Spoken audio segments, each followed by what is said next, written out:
All right, so let's continue with our quest to find out about these techniques for helping to memorize stuff. Again, with the caveat that obviously step one is to understand the content first, and there is no point trying to memorize stuff without trying to understand it. God, I really sound like a broken record at this point, but oh well. Anyway, in this video, we're talking about the memory palace technique, which loads of like world champions of memory. So famously, there was this guy called Dominic O'Brien who used the memory palace technique to memorize the order of 54 decks of cards. And that is, what's that? 54 times 52. I think that's like 2,808 or something like that. So the order of 2,808 cards in a row in like some memory competition. And you might have come across the memory palace technique before. It's something that Sherlock Holmes famously talks about a little bit. And the idea is that you want to build a palace in your memory of a location that you're very familiar with. So back when I was experimenting with this technique, it was when I was in my first 3 years at university, where our family home was in Southend-on-Sea in Essex.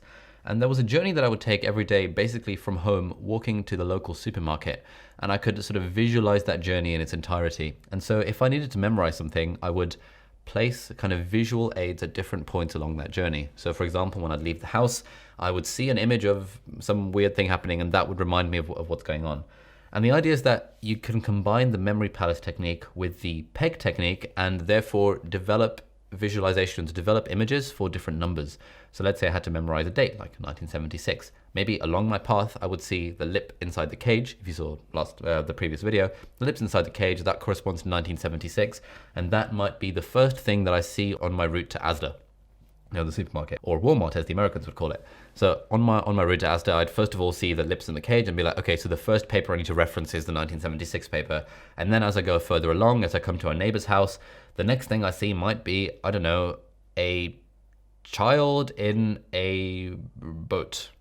So what would that be? So a tot in a boat. So tot is 11 and the boat is 9 and what's T? 91. So that'd be 1191. So if I was referencing something from 1191, then maybe I would see a tot in a boat and I would see like, oh, okay, cool, that's fine.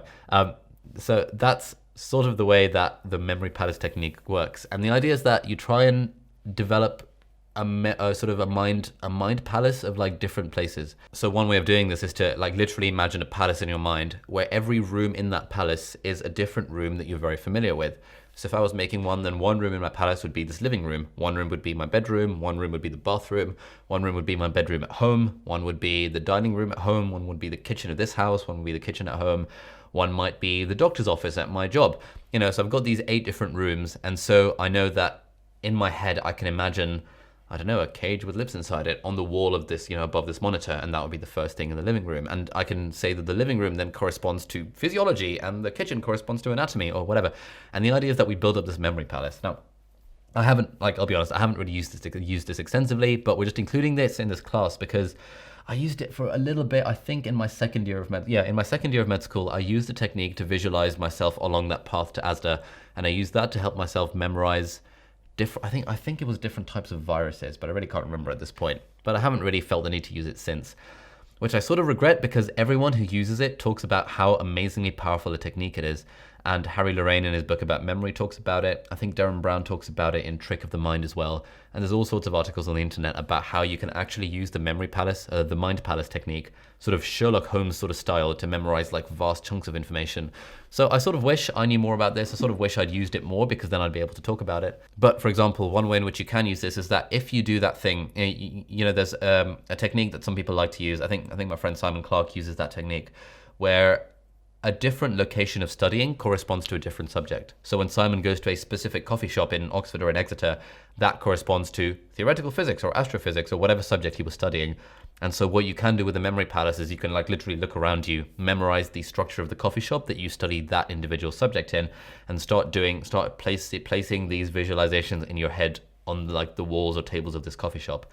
And it sounds very abstract, it's really hard to explain, but I think it's worth trying out. I tried it in second year, I thought it worked quite well, but I don't know, I just didn't really give it the time that it deserves. But who knows, maybe one day when I've got a bit more time on my hands, I'll actually try and adapt the mind palace technique and then use it properly. But yeah, just gonna bookend that there just to say that that is one possibility of something that you can do. All right, so that's it for the mind palace. More references in the course notes in the projects and resources area, wherever it ends up being. And we'll see you in the next video.